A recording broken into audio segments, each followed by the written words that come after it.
Welcome to another episode of the Mind Books podcast. Today we are discussing the third book in the classic Dune series, Children of Dune. I'm so happy we got this far. I have faith we're gonna make it until the end of the sixth book.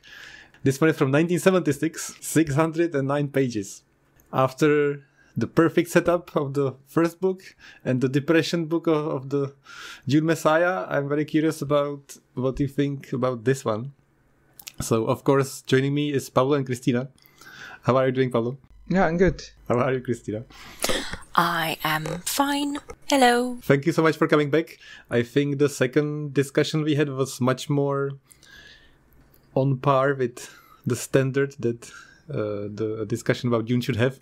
I think when we did the first book, it was too much fanboying about Dune. And also, when I talk about it, it's usually just nonsense. I'm here just for the aliens, you know. I don't have any... But there are no aliens. There are no aliens. They are aliens. I believed that they are. I think the worms are aliens. Oh, And the Space Guild navigators, they basically became aliens. So they are aliens. That's true. I mean, the Tleilaxu too. And Tleilaxu also, that's completely... If they're not aliens, they are different enough to me to feel like they're aliens. So I'm very happy about those.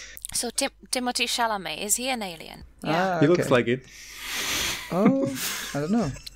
If the Men in Black movie franchise was still going on, I'm sure they would make it a joke that he was an alien.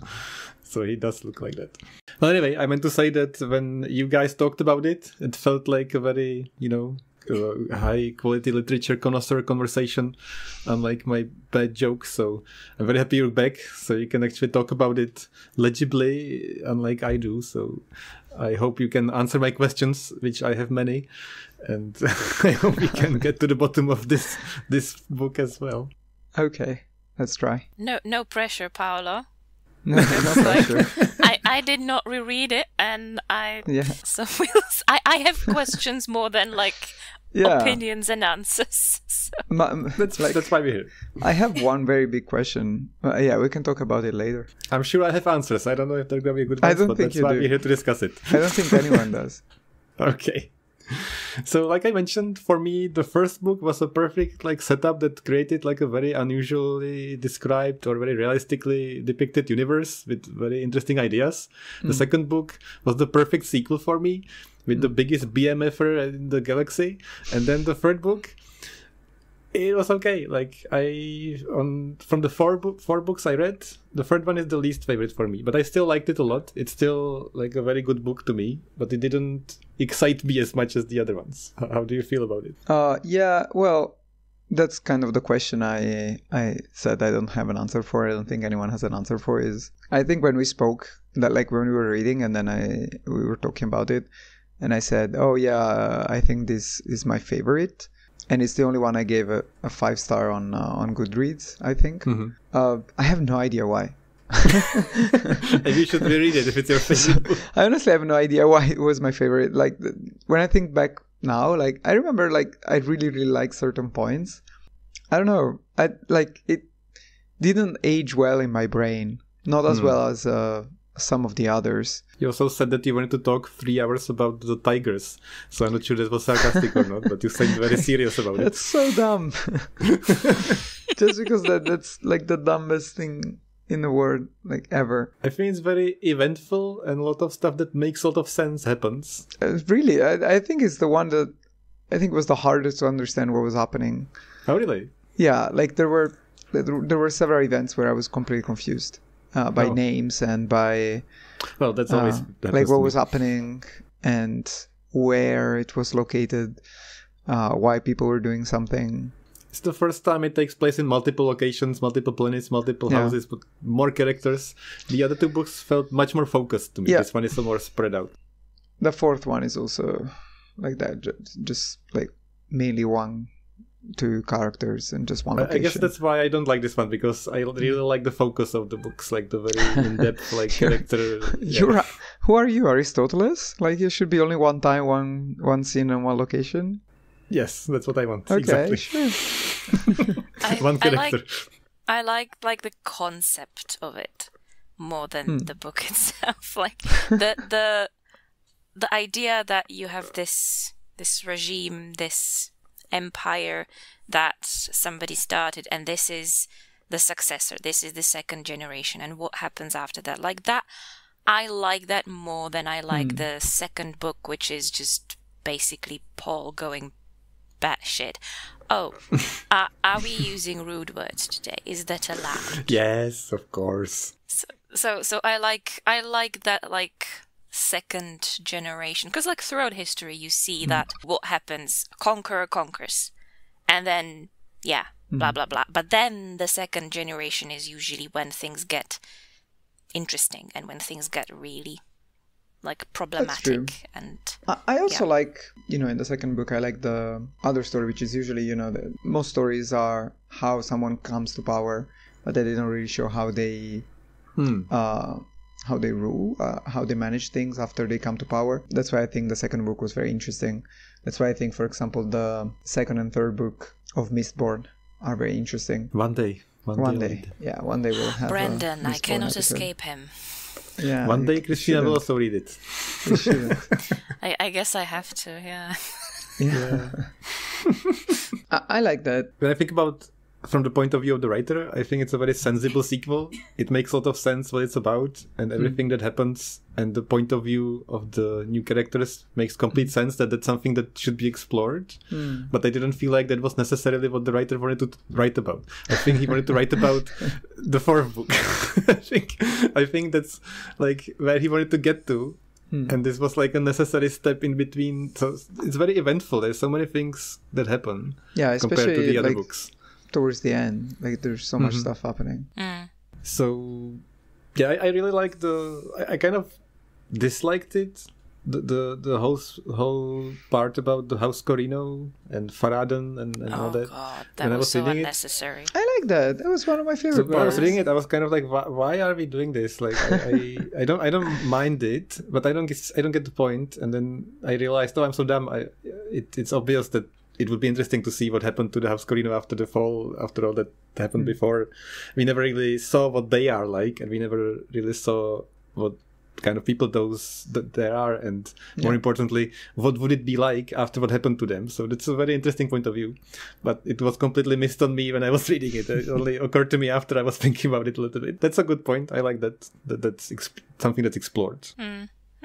Yeah, I guess. I do like the fact that, because if we're talking about kind of like the second generation, and I guess like all of the book is about that, that's literally the title, but it's nice to see that, the older generation is super interested in revenge and getting back to where they were. So let's move on a little bit. So I have a few tidbits about the book and the writer. I was trying to find something more about Frank Herbert that we haven't said yet. He's had all the wives, and he's been high on mushrooms all the time and all this stuff. But I didn't know that he also did a lot of judo. And he was into martial arts as well, and that's supposedly why his fight descriptions make a lot of sense. So my question is, do you think the fights make sense from a martial arts perspective? Like, does it from my great martial arts experience? Yes, they do, because I know all about fighting and arts and martial stuff. So when they say, and then he pulled out a knife and he did a stabby stab, accurate. 100%. 100%. Gold star. Yeah. Awesome. I never thought about it. I like the fights a lot, so maybe that's one reason. I think that in the first Dune, they are really cool. I don't know, again, if they're realistic or not. They just feel grounded to me, but the first book has really good knife fights. I said it in the episode. The second and third, I don't remember. Yeah, I don't remember any memorable fight. Even the shield fighting with the swords, it was a super cool concept to me, and it was a little bit lost on the sequels. I feel like there's not much of that anymore. All the las guns and exploding the shields, I love those things, and they never come back, kind of, unless they're in the 5th and 6th book. I don't know yet. No, okay. So about the book a little bit. When the book came out, it sold about 75,000 copies, and the critics really liked it. It was very well received by critics, but people kind of hated it for some reason. like the public, and they kept saying that it was dark and convoluted. And then it was nominated for the Hugo Award and for Best Novel in 1977. And started very popular. So I don't understand why people dislike this one, because they already were crushed by the second one. So I don't know why people would dislike this. I'll give them convoluted. I'm not sure about dark. Doesn't feel that much darker than Dune Messiah. Exactly, yeah. I was reading some like news reports about it, and there was a quote I wrote that the reaction was that it was unsatisfying, faulting the ending as unconvincing and thematically overfamiliar. Overall dark and convoluted. I think it is much darker than the Messiah, to be honest. Really? Yeah. That's interesting. Like, it's much more hopeless than the Messiah. Oh, really? Yeah.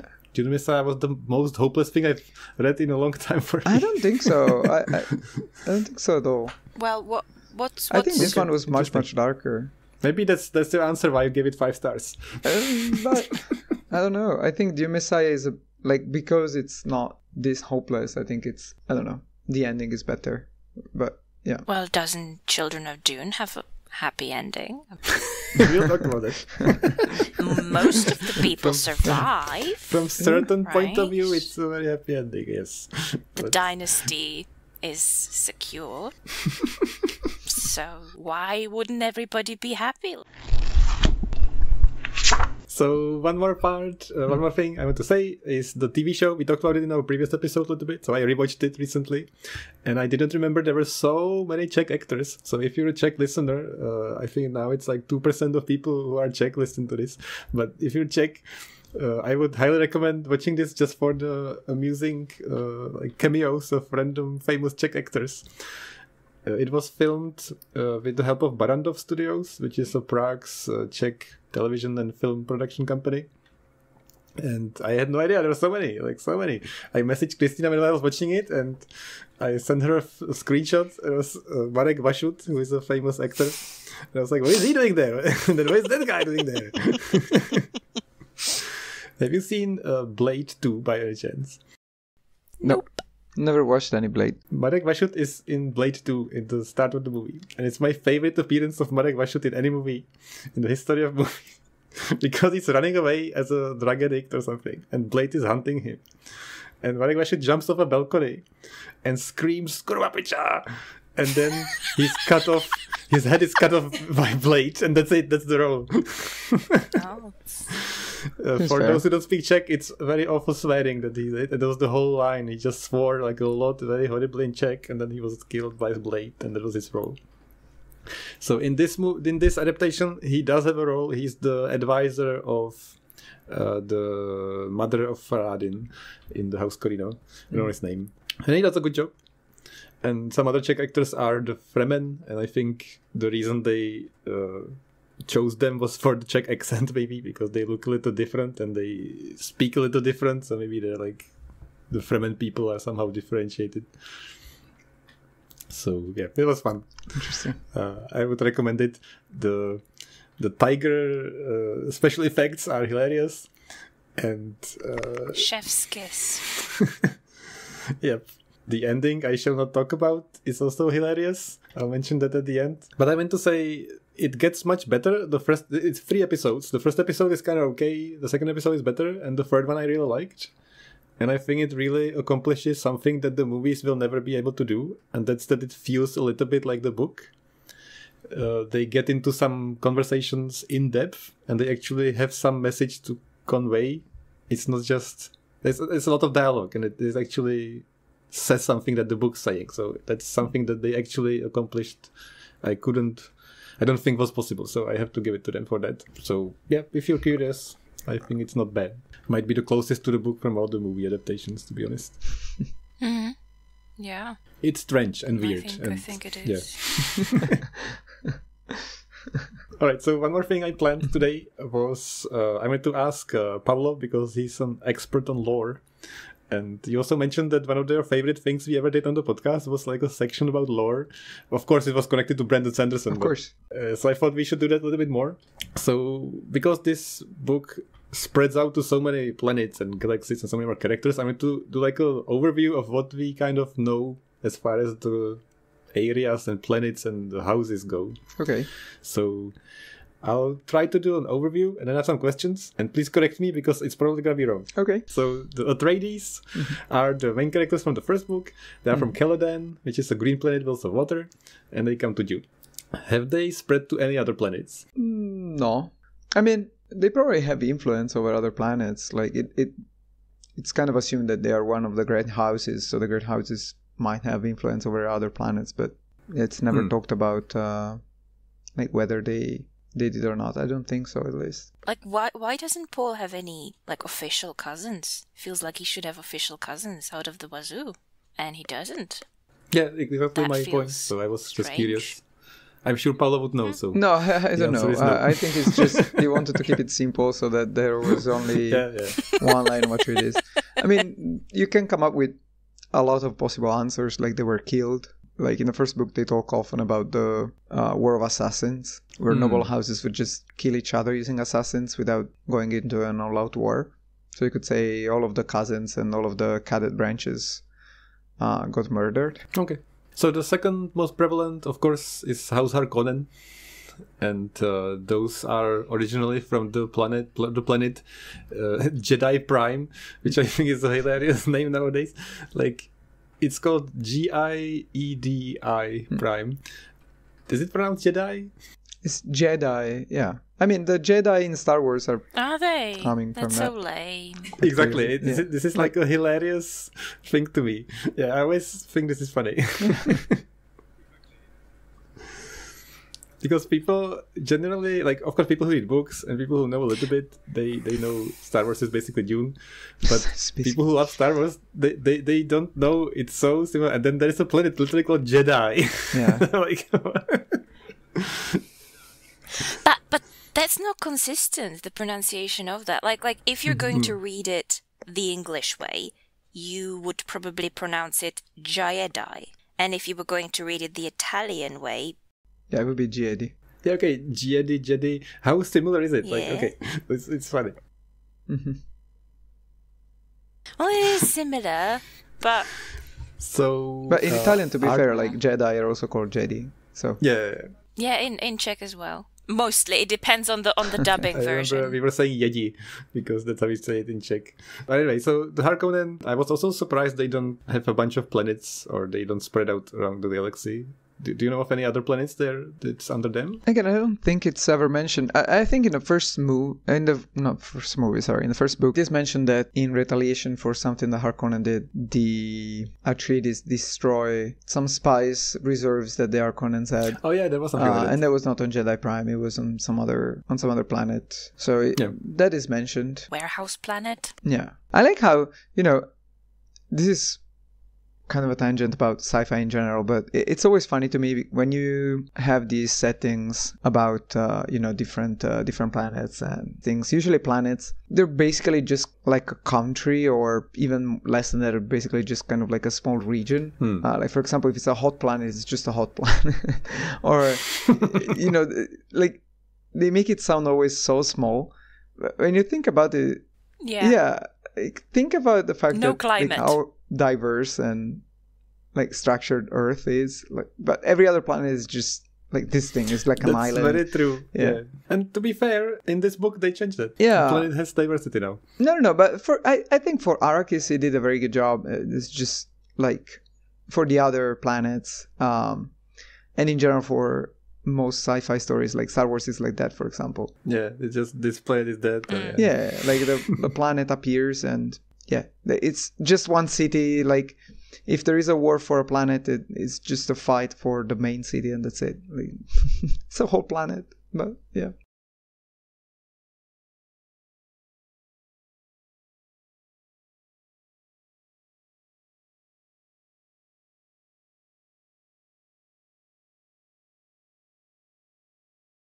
So next planet is called Tleilax.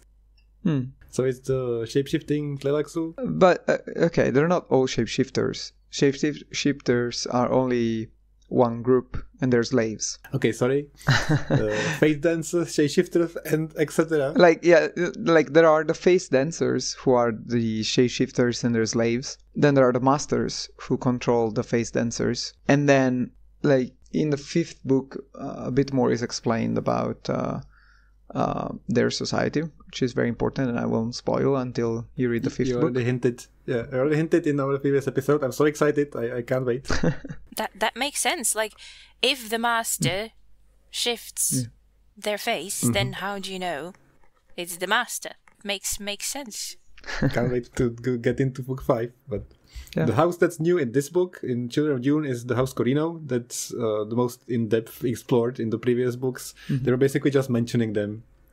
So they are responsible for the Sardaukar, if I pronounce it correctly. Yeah. They basically have the most powerful army, and they were plotting with the Harkonnen to basically take down the Atreides, and they were supplying the Harkonnen with Sardaukar, and then it all went to hell, and now they're kind of unable to do anything, but they're trying to just get back in there and take their place again. Well, yeah, because that's the family that the former emperor was out of.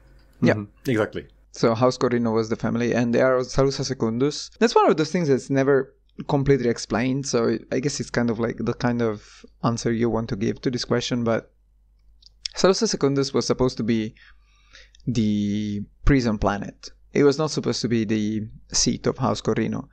It was never clear where the emperor would usually be with his family.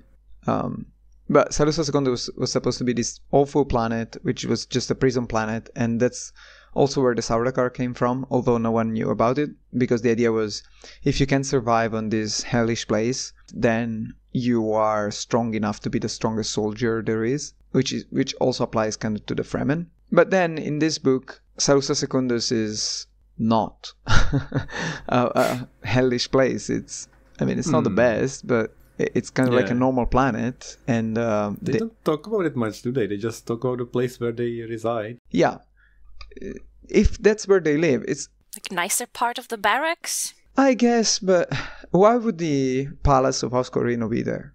I mean, they have, after what happened to them, maybe they don't have any better place to be. Yeah, and I mean, that's one theory. Like, that's one answer you can give, that after what happened, they were forced to move to Salusa Secundus, but that's never said. The other answer you can give is the fact that Salusa Secundus was this hellish place was always a lie. They were always lying about it because they didn't want other families to find out where they were training and keeping the Sardaukar. That makes sense too. Yeah, but That does actually make sense, because, yeah. So that's what I meant with the beginning. I like that. It makes all the sense that this is the house that should be explored now, because it was so important in the first 2 books, and we never really talked about it that much. So, okay, so I think that's all the houses for now. There'll be more in the next book and stuff, but is there anything I forgot? Maybe, like, connecting Irulan to the house Corino, in case people forgot. That's who she is, that's where she's from. So, she could have helped them out, right? She was the wife of the emperor, and she didn't. yeah. And she was also Bene Gesserit. So she has a lot of allegiances, but it's kind of clear which one she chose in this book. One planet that you forgot to mention, it's the least explored. It's mentioned more in book 4, but it's already mentioned at the beginning of book 2. It's Ix. Oh yeah, which is the planet of kind of like engineering. Like, Trailaxu is kind of like biologics and chemical and that side of science, and Ix is kind of like the hard science in terms of engineering and not computers, but like, sort of those things. Like those, they are the ones who build like spaceships and stuff. Computers are evil. okay. Yeah. Thanks. Thank you so much for answering all my questions. I hope this helps you, to the readers, if you're reading this series and you want to refresh yourself before the 3rd book, or if you want to just have a better idea what kind of people are where and what. So thanks for that. No problems. All right, I guess we can move on to the plot. I don't have to ask if you recommend this. Yeah, you can get... Wait, I'll stick to what I always say. Like, if you read the first one, you should read the second. You can stop there. I think it's fine. But if you read the 3rd one, you should read the 4th. So if you read this one, you should get ready to read one more, at least. I don't think it makes sense to read just this one. Yeah, I completely agree. It makes sense. Because there's some plot twists. I know that originally it was supposed to be conceived as 2 trilogies with the 4th book in the middle. So 7 books with first 3 break and then next 3. And I guess chronologically it makes sense if you look at the timeline. But just in terms of story and in terms of main characters, it doesn't really make sense. If you read this book and then you don't really know what happens in the 4th book, nothing really makes sense and nothing really has a purpose. So yeah, I just want to mention that the reason I think all of us like this so much is the series, not just the individual books. So I think it works really well as a whole. So if you like it, just keep going. I think there's no other recommendation. There's fun world building in there. World building, and still, for me, it's the most tightly connected story. Like, even though it jumps 3,000 years in the future and stuff like that, it's still connected very well together, and everything kind of pays off, which I still cannot find in stories too much. Because you haven't read enough Brandon Sanderson. Oh my god. Okay, let's move on. Also, I'm not sure if everything pays off. There are a lot of things that don't pay off, to be honest. Yeah. But it's like very focused on the, you set something up and then you use it. That's all I want. But there are a lot of things that are set up and then just disappear. Yeah. But I think there are more that they don't disappear. That's true. And the important things stay and they are used. And there is a through line of things. So the things that disappear, they play into the main storyline and they mean something. Yeah. It's not like there is a side plot that nobody cares. Like, if you cut it out, nothing will change. Like, if you cut out Faradin and House Corina from this, it kind of feels like something's missing. Even though it's not as important and it's not mentioned later, it's still a part that makes a lot of sense. It contributed to all the events. So. Yeah, that's true. Okay, so let's move on to spoilers. If you're reading this book, please stop listening. Come back after you read it. And I'd like to talk about a quick theory I read on Reddit about Jessica. I'm curious what you think. Okay. Because I was kind of angry or disappointed that Jessica wasn't in the 2nd book. And I was kind of trying to find out what people think or what happened and why is she here now. Like, it's kind of strange. So somebody wrote like a few pages about it. So I'll try to explain. Hopefully it will make sense. So they were trying to explain that Jessica is kind of a type of person who needs people to support her. And she's always clingy or she's always with somebody. And she's never really been on her own fully. So every time something bad happens and somebody important in her life leaves, it really shakes up her life. And she's kind of messed up about it so much that she has to completely switch to something else. So when her husband died, she completely relied on Paul. Not her husband. Okay, sorry. When Leto died, it was the center of her life and she couldn't deal with it. So she just attached herself to Paul and she followed Paul around. And the thing that kind of saved her was that Paul became the, Muad'Dib. And then when Paul is gone, she has nothing to, do other than Alia. But Alia is an abomination and she becomes crazy and she kind of knows that it's going to happen. So she doesn't want to deal with that. So the only place she can go is the Sisterhood. And that's why she comes back to the Bene Gesserit. And they also say in this super analysis that too long, that Baron Harkonnen is the same. That he always needs some kind of support and some kind of person to lean on. And if he doesn't have anybody, he tries really hard to find that new person. Basically, they're trying to paint the analogy that Jessica and the Baron, they just always want a lot of control in their life. And they always want to be independent. And they always want to have all the power. But they can never do it. And that's why they do what they do. Because they always fail at getting all the control and power they want. That's the theory. So that's why she disappeared. Because she was like, I'm out. I can't deal with this. I'm back to the Bene Gesserit. That's why she left in the 2nd. I agree with almost nothing. I would call that a reach. I would call that a reach. Okay. If I remember correctly, when Jessica and Paul escaped into the desert, they very much escaped into the desert, just the two of them, and she was pregnant, and Paul was 15? How much was she relying on him, and how much was she accompanying her son, who, even though he's a special super messiah, was a child, and she was pregnant, and they worked together.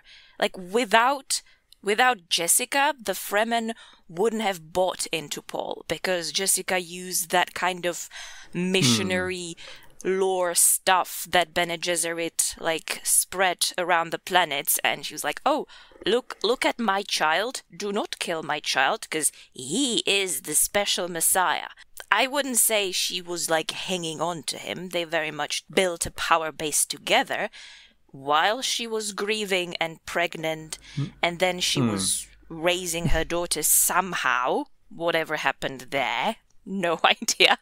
And then I guess she just checked out. She had enough of that religious mania and craze, so she checked out, but I wouldn't say she was, hanging on to people, clinging. Yeah. I was kind of like iffy about this theory, so now you completely changed my mind. I absolutely agree with what you're saying. Take that, Reddit. You're wrong. Yeah. I don't buy that. No, I agree. I think it's interesting, like kind of like what Kristyna was saying about that she was out on raising Alia. I think that's the interesting part, in the sense that, especially if you see what happens in this book, because on one side you can say, well, she didn't want to be with Alia because she was despised by the Bene Gesserit, but then kind of like the biggest moment of her life was defying the Bene Gesserit in having Paul in the first place, right? So she betrayed like everything she was raised about to have Paul.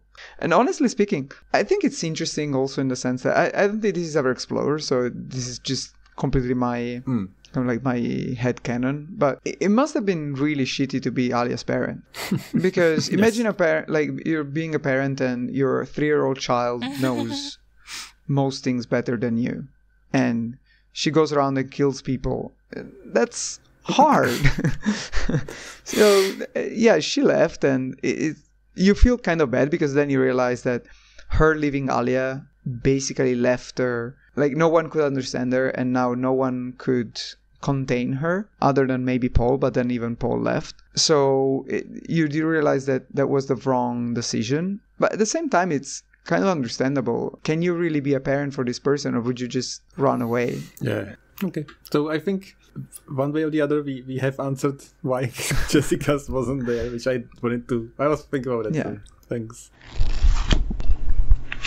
Okay, so I'll try to recap the story step by step. If you want to talk about something, please do, but bear in mind that the more we do, the longer you have to stay with me, so it's up to you. So 5-second recap of the first 2 books. The Atreides come to Dune because they are forced into it.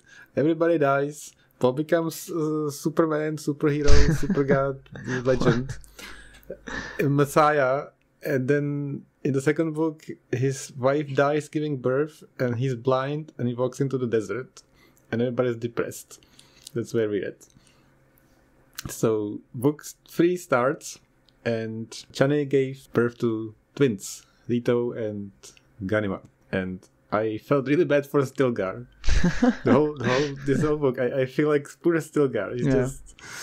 He can't deal. Like he should have left with Jessica.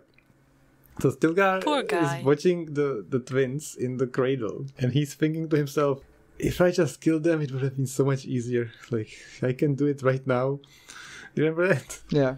And it was so bad, but it makes so much sense. He knew what would go down. Yeah, like, I do remember that. This is so bad for Stilgar. Yeah. So he doesn't kill the children, but yeah, I'm not very happy about them. I think we skip a little bit forward, so the children grow up a little bit, and we start with Alia. We already talked about this in the second book, that she's kind of the head of the church at first, and then she gets more and more power, and now she's the official regent of the empire. So she's just in charge. Yeah. And she's very, very horny. Evident in the second book. But in the third one, she's married to Duncan. Yeah, which is incredible. Still like way too horny. Duncan is kind of like the like if you read the 4th book and then the 5th book and the 6th book, yeah, like Duncan is I don't know, like the main character of every porn movie ever. Yes. So it's kind of impressive that she's still not satisfied after that. So. I wish so much that they stick with the movies. They make all 6 movies. And it will never happen. Mr. Mimosa. It will never happen. Yeah. The 6th movie is gonna be a porn movie. It's gonna be great. It will never happen. No, but like compare Duncan from the TV adaptation and Jason Momoa. Like compare them. What would you say in Czech? It's like the comparison of sky and bagpipes. Why do we say that? That's a good idiom. Do we say In Japanese, it's the moon and the mud turtle. Yeah. Okay, I like And it. English What's is it just like night in and day, which is Italian? very boring. Do you have any Italian version? There is another one. It has something to do with, It's with okay. food. I forgot. English also has That chalk makes and sense. Kind of fun. cheese. Yeah. Okay. So Duncan, I don't think it was much explored in the second book, but basically they have sex all the time with Alia. Like, all the time. Yeah, good. So, Nice.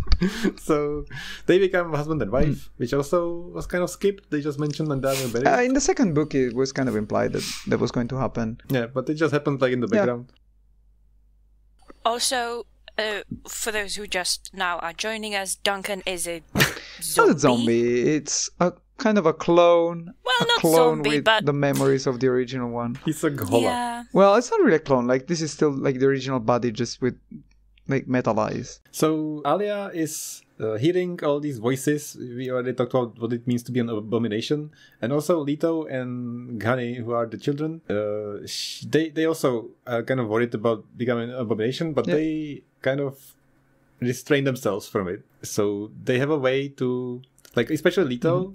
He doesn't want any of it. He knows that it's dangerous, so he kind of limits his rations. He doesn't eat so much spice. He's kind of trying to be away from all this nonsense. I think the sister has some kind of hypnosis or some system. Well, during the story they both develop a different way to kind of block. Yeah, that's what I mean. In Ganima's case, she uses a Chani's personality. Basically, Chani protects her. Yeah, like Chani that's right. stops all of the other memories from disturbing her. Leto does something similar, but what he does is he uses. That's something also. If you want to talk about things that are discussed but that, like, introduced but then never expanded upon. Okay. Leto goes back in time to not prehistory but like the first civilizations, and one of the earliest memories he has, who is this guy who was, I don't know, some emperor or king of like the Sumerians, and who was a super like dictator, crazy, power hungry person. And he uses that guy kind of as a guardian because he kind of like wants to dominate everything. I remember something. Yeah, it was kind of like that. He mentions the name. I completely forgot, but that's what he does. He uses that memory kind of as a way to control everything else. So it's similar in the sense that they are kind of using one persona to control all of the others. But in Ganima's case, Chani is more like a mother's love and kind of like protecting her. In Leto's case, it's more like a domination. Like this memory is kind of like dominating everything else. Whatever they do, they have a way to prevent this. Meanwhile, Alia, not as much. Moreover, the situation now is that, like you mentioned in the second book, the planet has changed. There is water now, there are forests, people don't have shortage of water. The Fremen completely changed their ways of life. They are kind of meek now. They completely changed what they do. They have a surplus of water. They just live normal life. They have normal jobs. They are very unhappy about that. Some of them are happy. Some of them, but most of them... Yeah. Some of them are not, especially because there are tourists coming to Arrakis to visit the siege. I remember this phrase, the children are fat with I think water. Stilgar says that, does it not? And I was like, one of the crazies. It's like, oh, they have too much water. They are too hydrated. There are a lot of fanatics following Muad'Dib still, and there is a secret place we get to later called Jakurutu. So those Fremen are still trying to hold to their ways and separate themselves from society. So there's still like a small group of Fremen that are the... To me, that's like the most confusing thing, because first... So there is this whole plot where there is this group of Fremen who want to, as you said, kind of like keep the old ways and stay true to the life of the desert and so on. And they're kind of like kidnapping tourists and killing them and doing that kind of stuff. And there is this kind of old story among the Fremen of Jakurutu, and there were like I forgot how many, but it says like there were the 5 clans of the Fremen, 6 clans of the Fremen, whatever it was. The Jakurutu clan tried to control all of them, and then they were removed from Fremen history. Like there is this subplot. And so now Jacurutu is kind of like the lost siege because no one knows where it is. I think there's like some taboo involved. It's some kind of something like with water that they were stealing water. They were doing something water. really shit. I forgot exactly what it was. But anyway, the super confusing part for me was Leto at one point goes in search of Jacurutu, right? And he gets captured by the Fremen from this group who you would assume are in Jacurutu and is held in this place. But then he's brought to a different siege. And they say that that's the real Jacurutu. And the previous place was something different. And then actually there were two places like... That part I could never understand. The only answer I have is that, I had the same thought, and I justified it that they just trying to hide the real place, so they keep claiming it's this or that, so they wouldn't find the real Jacurutu. And there's multiple places, multiple secret sieges, and it's like a decoy siege. I mean, that can make sense, right. But I don't know, it was just so confusing. Yeah, I agree. Well, I want to say it makes a lot of sense to me because the setup makes sense that this is where it went, and there are people who are fanatically following Muad'Dib, and there is of course the rebel group that is against that, which is Jacurutu. So in the middle of all of this mess, Jessica decides to come back to Arrakis and see her daughter Alia, and everybody's immediately just thinking about what is her purpose, why is she here, what's happening. What? The daughter I abandoned isn't happy to see me? The situation is very tense. And everything's kind of terrible. Yeah. Well, and she has renewed her allegiance to the group that thinks I'm an abomination and should be killed. Yeah, I can see now why you said this is darker than the first one, but the second one. But the second one still felt darker to me. I don't agree at all. I don't think the second one is that dark. I want to say I like that everything, like the motivations behind the events are so clearly, like so strong, like in these books, like this setup makes it so understandable what the people do, because it's insane, like the situation they're in. So that's what I like, that the circumstances are so clearly pushing them into what they're doing that it makes complete sense what the people are doing, and never felt to me like some of the things that they do are not justified. And I think that's one of the things I really like about the series. That's a very good point. So, cut to House Corino, where they know the situation happens, and they're plotting how to take down the House Atreides again. And what do? They have the tigers. Yes. They have the best idea ever. Kitties! Okay, so they want to assassinate Ganima and Leto. It's okay. I mean, that's their plot. Makes sense. There are dozens and dozens and dozens of ways they could go on about this. Of course, some of the usual methods for assassination wouldn't work with them. They can't poison them, for example, because they can rearrange their metabolism, and so probably poison wouldn't work. But their idea is, let's take these two tigers, train them, which are, by the way, they only exist on Salusa Secundus, so I mean, they don't exist on Dune. We're going to bring them to Dune, and before bringing them to Dune, we are going to train them to kill two children who look like Ganima and Leto. And there is a guy, like a hidden guy, who's kind of controlling them, like telepathically or something. I forgot, but yeah, like. All of this makes so little sense. If you want to talk about something that's convoluted, like this plan is the most convoluted thing in the world. Like it had 0 chances of success. Like so many things had to go right. Yes, this part is insane. I mean, it succeeded because they realized it was happening and they wanted to use the plan. And yet, it's almost so when are they getting the children? Otherwise, it had no chance. Where are they getting the children Very good question, because from? they're training the tigers on actual children, right? They're actually killing children. Like, oh my god. Yeah, they're using real children. Yeah. Secure an unlimited supply of children that look like the current ruling family and hope that nobody notices. Yeah. Step 2. I mean, that's fine. You have a whole planet. You can find them. Get a guy that can telepathically control 3 tigers. Are they like, can he control any animal or just these 3 No. tigers? I think those tigers, like, they're special. That's why they're only on South Secundus. And he's got some kind of remote control in his hand, right? Yeah. He had like some machine. Like that was I think the easy part of the plan. Get a chip inside the special tiger. Step 3, get the tigers onto the planet and hope nobody notices.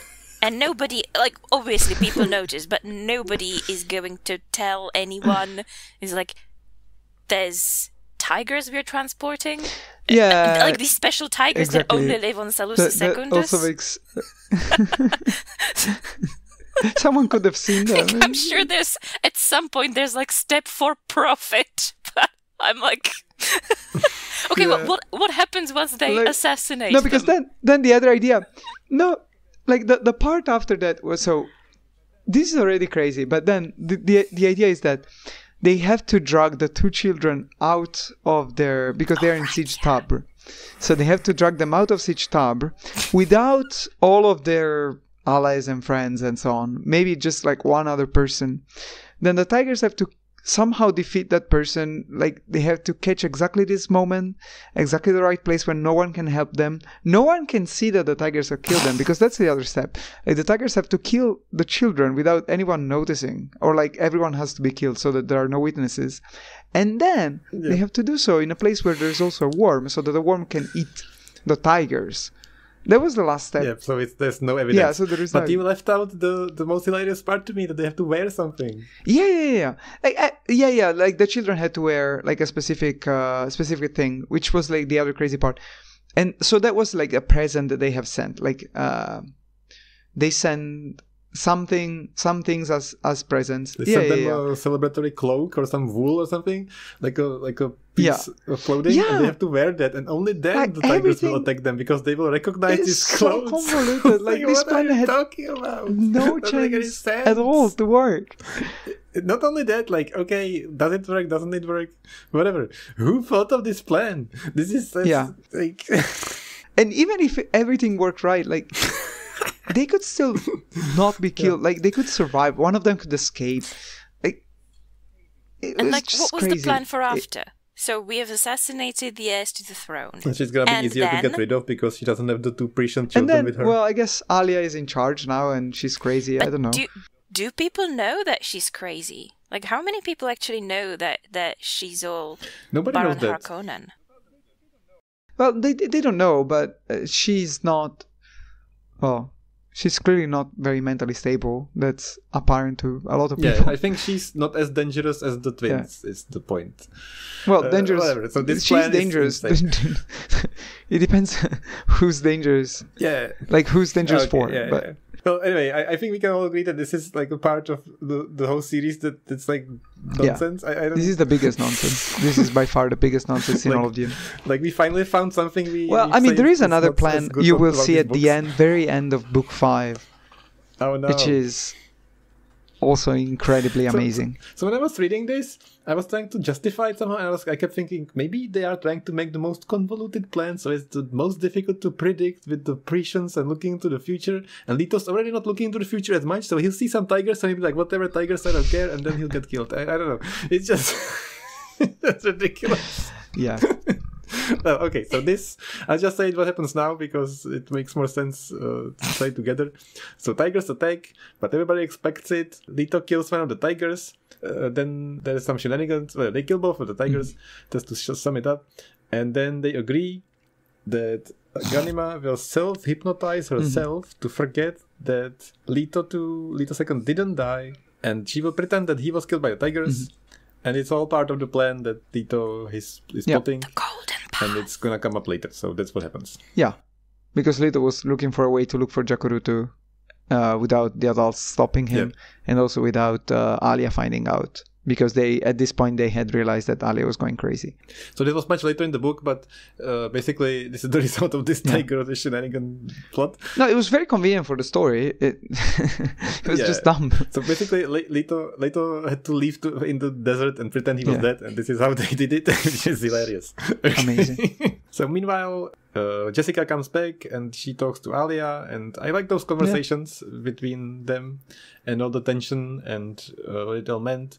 As we already said, Alia becomes crazier and crazier, hearing all kinds of voices, and then one strong voice emerges from the chaos, and Baron Harkonnen slowly takes control of her.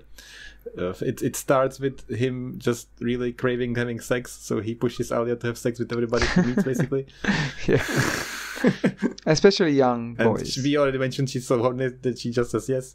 And Duncan starts to realize, there's something off here. Duncan sees that, yeah. So all these things escalate to the point where everybody realizes that Alia's just lost, and there is no helping her. And the Fremen rebels are kind of attacking, and the Jessica just trying to take some control, and then other Fremen who are still true to the Atreides come in, and they have some discussions. All kinds of chaos. What happens at the end is that they need to escape, because Alia even tries to kill her mother. Yeah. So Alia is completely insane. So some Fremen, what is the word, Fedaykin? Yeah, Fedaykin. Like, they used to be the Death Commando under Paul, but now they're the head of the church. They realize that there is no way in following Alia, and they are still loyal to Jessica, so they help Jessica escape with Duncan. And Duncan is completely messed up about everything, and he gets an idea that the only place they wouldn't look for them or assassinate them as easily would be to go to the planets Salusa Secundus, to the House Corino. And then there is Faraden, who is a very naive boy being schooled by all kinds of people, and they arrive there. And they get arrested, and there is a scene, they tie Duncan and Jessica to a chair and they interrogate them. Why did you come here? What are you doing here? What does this mean? All makes sense.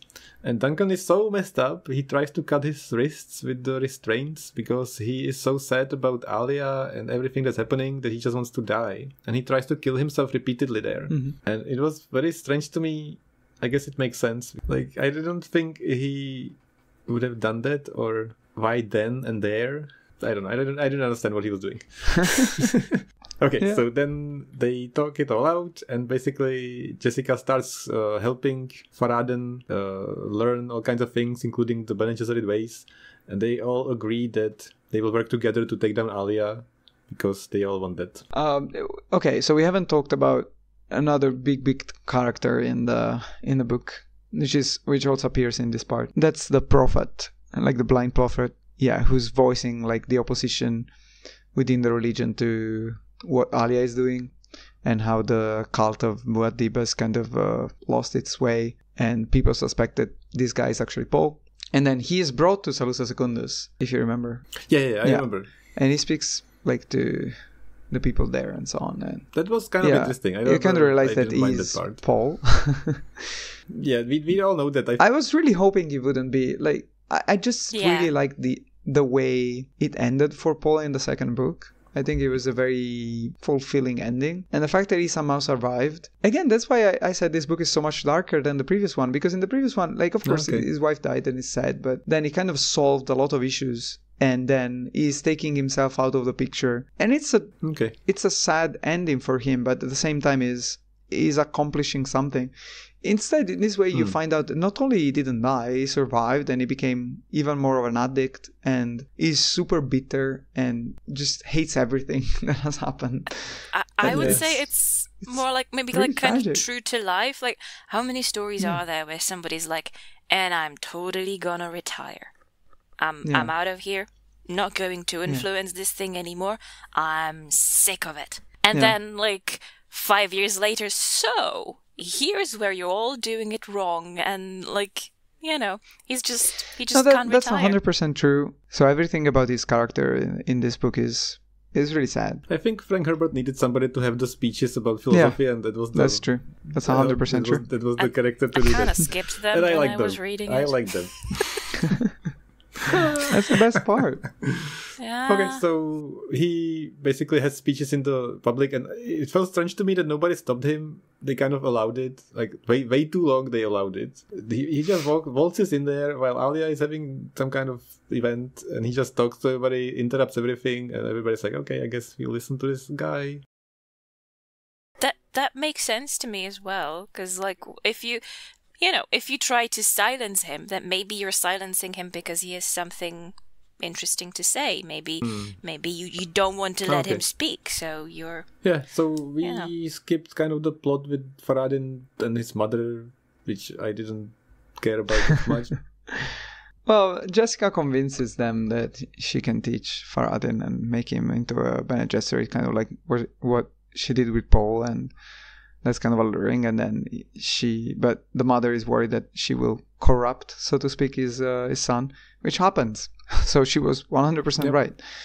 One thing that, because before we were talking about the preacher and kind of his speeches, one thing that I don't know if you noticed, but this book is the one that more than the first two books, there is a lot of building of the actual planet, like the traditions and like even small events like festivals and how normal people are living their lives. I think there's some of it in here. In the first two books, there was basically nothing. You could see the people in power and their lives and the main characters, but you knew nothing about the rest of the planet. There was like what people were doing and their culture, their traditions, other than the Fremen. So I think that was interesting. Yeah, true. Okay, so I guess we can move on to almost the ending. To the ending? Okay. Yeah, almost.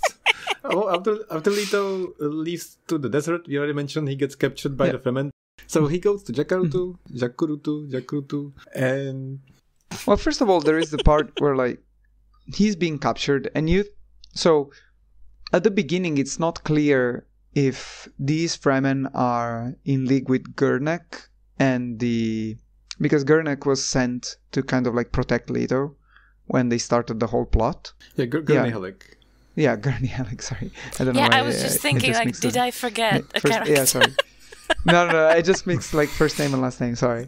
Yeah, Gurney. He was sent there to kind of protect him, and you kind of expect that they are in league with in cahoots with the smugglers. But then, well, talking about plot points that go nowhere, in the first book, like, we are introduced to the smugglers, spice smugglers, and then in the second and third book, they kind of vanish. Anyway, and then actually, no, like, Leto is actually being held here as a prisoner. There's a girl there. Did they try to seduce her? I forget. I completely forgot. That's so much creepier. I just remember like this part. This is the most confusing part. Like these chapters where he's being held in this prison and they are force feeding him a lot of spice. That's when he starts seeing all the shit. And this is the golden path. This is when he realizes about the golden path, and like. None of this makes sense. I just couldn't understand anything about what was happening here. Yeah.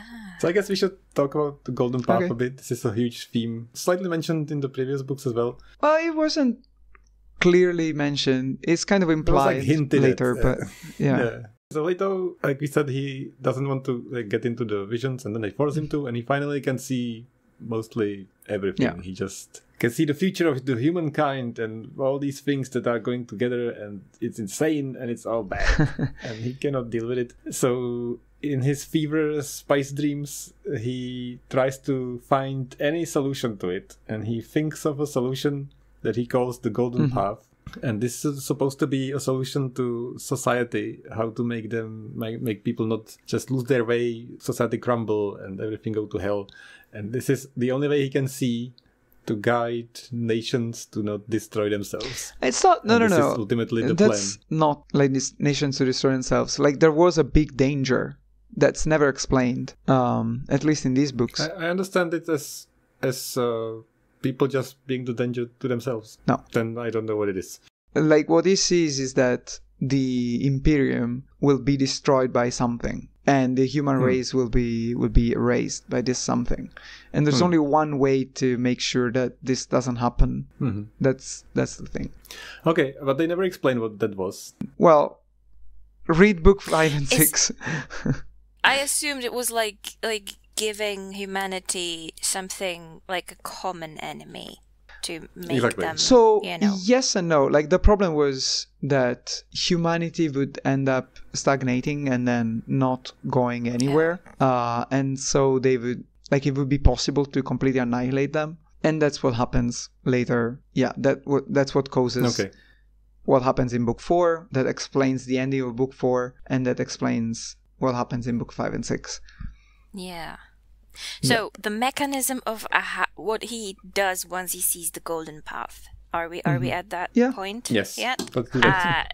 You can't tell me that nobody's ever stuck their hand into a pool of sand trout. Like, you can't tell me that's never happened that's before. what you mean. No. But okay, if that's what you're talking about, that's not the thing.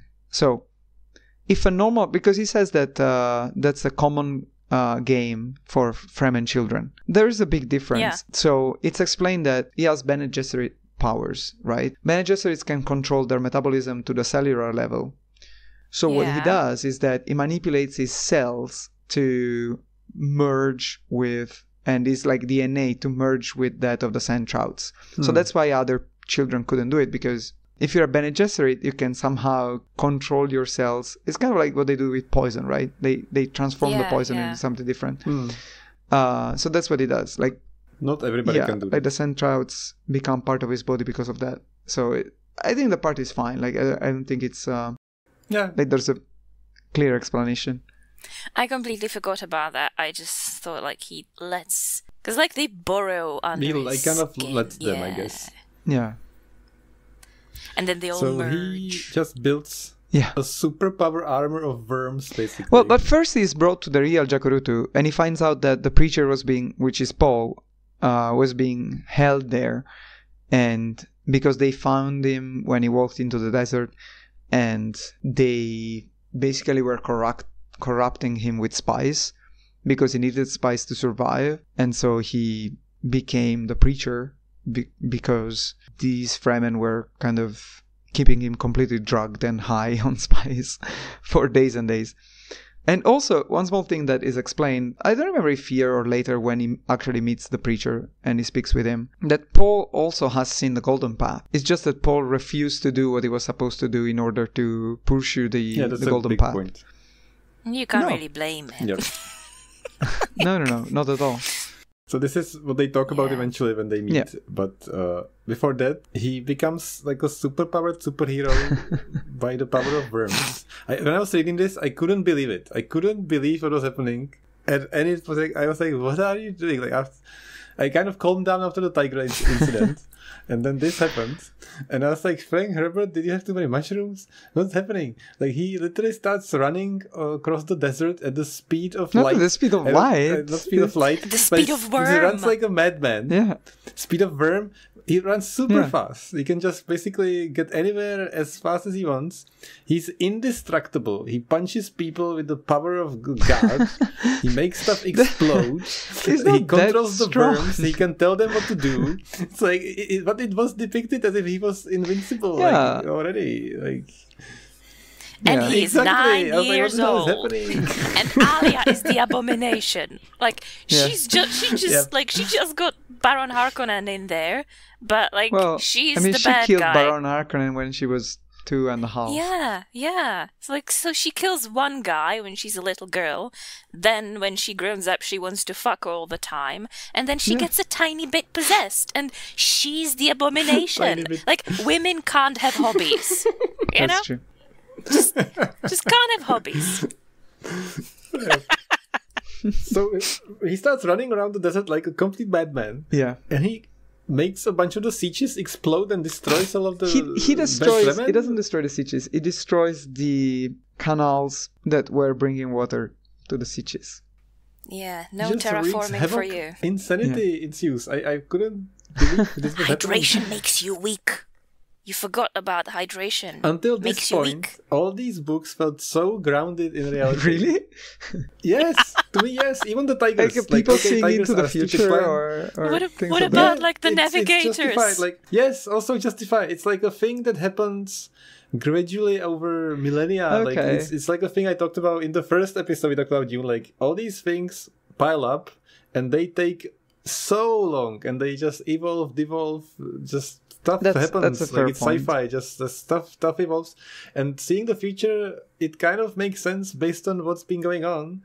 And becoming a space navigator by overdosing on this chemical for years and millennia, becoming a fish person from it, because you're floating in a tank in space and you've lived in space so long that you don't even have gravity anymore, you don't have spice. Okay, you're a fish person, it took so long. But he became a Superman out of worms in 5 seconds, and then everything exploded. No, I mean, okay, if you put it that way, it's true. If it took him at least 20 years or something, I don't know. At the same time, if you're thinking another way, like, it took the Bene Gesserit like thousands of years to genetically build Paul and his children. Like, it took them literally thousands of years. So if you saw it that way, he's the result of thousands of years of evolution in that direction. It just takes the last step. Like, he was already, like, again, the things he can do were already completely inhuman. Yes, that's true. But I guess I minded the physicality of it. Like, there wasn't anything as physically insane until now. Okay. Wait until you read book 5. Oh my god. Because in book 4, even crazier things happen, but they take a lot of time. So it kind of makes sense. But here, okay. So whatever, he runs around like a madman, kicks people in the face. Like, the TV show adaptation is hilarious. Please, if you've read this book, look up the scenes with him becoming a worm god person. Amazing, especially when he runs. Like, McAvoy pulls it off. I don't think a 9-year-old child would, but if McAvoy pulls it him off. being 9 years old, it's even more hilarious. But I have to say, him running at the speed of whatever looks more, I don't know how to say real, looks more okay than the Flash running in the new movies. like that's really bad. So he runs better than the Flash. So then he finally meets the Prophet and they have a chat, and I was really looking forward to this. I was sure it was coming, and I didn't get anything out of it. I was like, it was not as good as it could have been. Exactly. Basically, they talk about the Golden Path, and Paul, like we said, mentions that he couldn't do it, and the son has to do it, and he feels bad for him, all the stuff that we probably expect them to say. And I was very disappointed because I imagined some very tense conversation about... No. Like, you walked into the desert but, okay. and left us with it our wasn't crazy bad. aunt. It was just, okay. Yeah. But it's because Leto is, like, he has all the memories, so he knows why. So that's just. But at the same time, he unnecessary doesn't for Paul have to the memories explain. of, like, what happened to him after Leto was born, so... So does he know that Stilgar stood over his bed and is like, I should kill these Well, children? he couldn't see the future when he was born. Like, he didn't... like, he was not consuming spice. I mean, he saw he wouldn't kill them, so he was like, whatever, Stilgar. Good old Stilgar. So what's Irulan doing throughout all of this? I mean, I know she's there, but is she doing anything else besides being a quasi-mother she's doing figure? nothing. Like, she's the most useless character. She's kind of keeping with Jessica and trying to protect the children. I remember she kept talking about, like, helping the children. Yeah, that's what I meant. Like, she had different allegiances, but she decided to side with her family that she's kind of sad. Like, again, like, so many sad things in this book. Like, think about Irulan. She was a princess, and then she's forced into this political marriage where the guy doesn't want to do anything with her at any cost. Her husband has children with another woman. She decides that she wants to treat them as her children because she could never have children with him. Like, that's so sad. And then there is the other super sad subplot, which we haven't mentioned, which is, so Duncan, he comes back to Dune. And he wants to save Ganima. And Ganima, like, Stilgar didn't want to bring Ganima away from where they were keeping her in Siege Tabr, because he's faithful to the Atreides, so he's still faithful to Arya, even though Arya is kind of mental. And so Duncan forces him, like, insults him so badly that Stilgar is forced to kill him. And after he's kind of forced to leave, because at that point he has killed Alia's husband, so he has kind of made Alia his enemy. And so now he can finally, because Stilgar, he had, like, kind of all this internal, he had this thing where he wanted to save Ganima. He knew that it was dangerous and he was supposed to protect her, but at the same time he couldn't go against Alia's orders. And so Duncan sacrifices himself so that he can do it, which I think it's a really, really cool idea. Like, I would have never imagined like the solution to Stilgar's internal conflict to be Duncan doing something like this. And second, again, this is why this book is much, much worse than the second one. Like, think about Duncan. Like, everything that happens to him in this book is horrible. Yes, horrible. Yes, right. Horrible and awful. So horrible. It's really horrible. Like, his wife goes crazy and cheats on him in any possible way, and his best friend's children are threatened by his own wife, and he wants to be loyal to everyone, but he can't be loyal to anyone. And then, the only way he has to save Ganima's life is to get himself killed. That's crazy. It's completely crazy. Sorry, is there ever a point when someone is like, okay, we need to do an intervention on Alia? Like, we can see that she's going through something, so we might. But that's why Jessica came to Dune in the first place. Well, too little, too late. Yeah, I know. Right? I agree. Like, but I think that's kind of the beauty of it, is that Jessica was never a good parent to her. Like, that is true. Like, she was a very bad parent, and understandably so. But like, you can imagine why. But she was a bad parent, and that, like, Alia is kind of a victim of the circumstances, and like she I don't know. She really didn't have any way out of this. That felt a little bit artificial. Like she was just. It's possible that I'm reading things to it that there aren't there, but it seemed like from the moment once Alia stops being a child, once she starts being overtly sexual, the narrative abandons her as like, oh yeah, she's gone, she's lost. You know, there's no saving her. And when you juxtapose it with someone like Irulan, or like. You know, there's like they're I wouldn't call them mirrors of each other, but like they're on the opposite sides of, like, so this is a woman and this is a woman, and like Irulan, like she wants to be a good wife to Paul and she cannot. She wants to have children with Paul and she cannot. But then she decides to selflessly raise the children and just like, because like she was intriguing and politicking.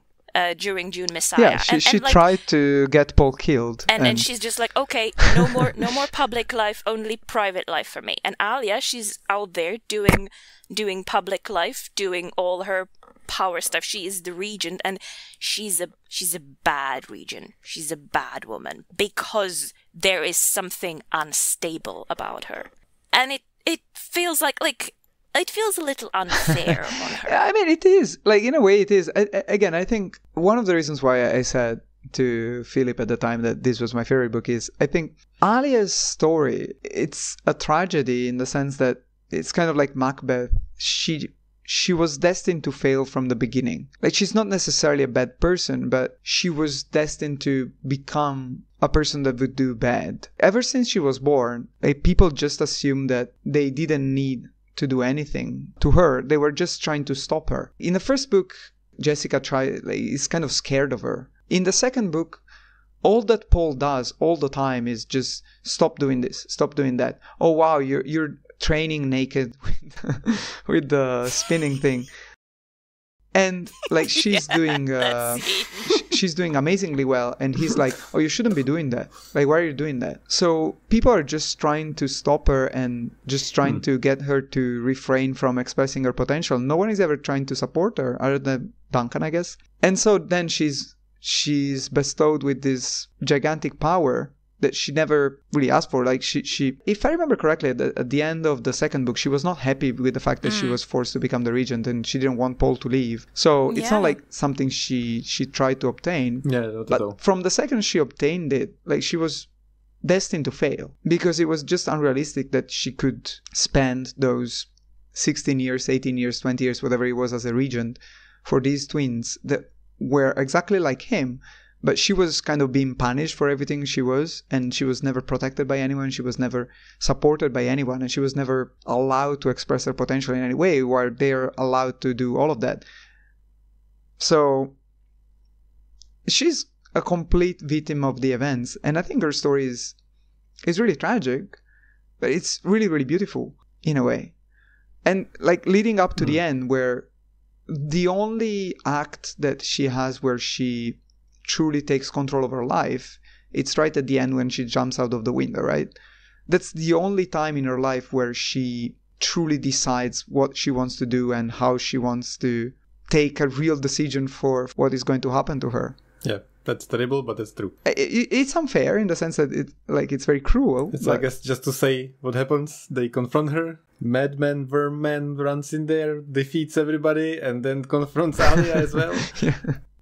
Well, before that, Paul confronts her as the preacher. Like he says a lot of stuff, and then, which is also, again, at the end, please tell me if I have changed your mind on the fact that this book is much, much more tragic than the second one. Yeah, like I Paul, have. Who has done everything for the Fremen and everything for these people, and they are venerating him as a god. They are adoring him as a god. These people who adore him as a god end up killing him in a brutal way because he's saying the truth about the cult that his own legend has created, which is so ironic. And by doing so, he also ends like his own sister. Yep. But yeah, so they confront Alia, and then she regains control at the last minute from the Baron, and she jumps out of the window. Which was very tense. I like the ending. Like it wasn't something I expected. Like it wasn't the ultimate fight, like Leto versus. Like if this was done in a movie today, there would definitely be a fight between Alia and Leto. But no, it's just they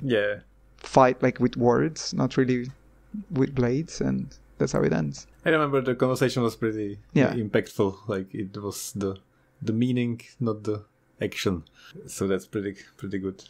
And then Farad'n arrives with his mother, and he finally takes a stand and betrays his mother. So Farad'n finally tells her mother to fuck off, basically. And it's like a huge moment. But in contrast what everybody else has been going through and what's been happening around, everybody's like, okay. Yeah. Get on with it. It is a little bit of a anticlimax. Which I liked actually, because I feel like his whole character is like that. But I really liked him. I think he's a cool character. It feels to him like a giant feat is like nothing in comparison. So what happens is, we already mentioned, Farad'n gets to be with Ganima. Leto is like, by the way, I'll live thousands of years. I'm out. Bye. And no, he says he will become the emperor, and Ganima will be his wife. Doesn't Ganima mean like war prize? In that language? Yeah. Like in the Fremen language, like Ganima, like Chani chose that as a name, like war prize, or that was really weird. I do think so. One of the worst part of this book, and I think also the following ones, is that Ganima's character is totally underplayed. Like she does almost nothing. Like what is her character? Like we don't really know. Like she's the twin who can self-hypnotize herself. And she's there as like emotional support for Leto, so Leto doesn't go all over Baron Harkonnen or what's his face, Sargon of Akkad, or whoever is his Sumerian protector. Yeah. It's just like, no. Could have done better there, Frank. No, I completely agree. I think she's not used very well. She's not, like, she could have been very interesting, but she's not. Like, she's just there to the point where, they could have just avoided having a twin. Okay, so in conclusion, I think the reason I don't like this as much is there are clear things that are kind of not as good, like the tigers and the Ganima and the whole worm suit. I don't mind the worm suit. I don't mind at all. I think talking about it, I remember why I like this book. I guess the whole Leto thing, that's the inspiration for Jabba the Hutt. Yeah. In Star Wars. Yeah. Yeah. All right. So I think we've done it. Yeah. Book 3. Thank you for the discussion. I hope you're not exhausted. No. Nope. Yeah. And the next one is going to be the exhausting one. This one was easy. Yeah, I cannot wait. So if you have time, I will be happy to talk about the next book. Sure. Hopefully I'll read 5 and 6 soon. I'm not sure what we're going to talk about for book 4. I have so much to say. Oh my lord. Yeah, it's either like we talk for 5 hours or we talk for 5 minutes. I cannot wait. I can have a whole podcast only about book 4. Okay. Okay. So please tune in on the next episode. Thank you for listening. And that's it. Bye.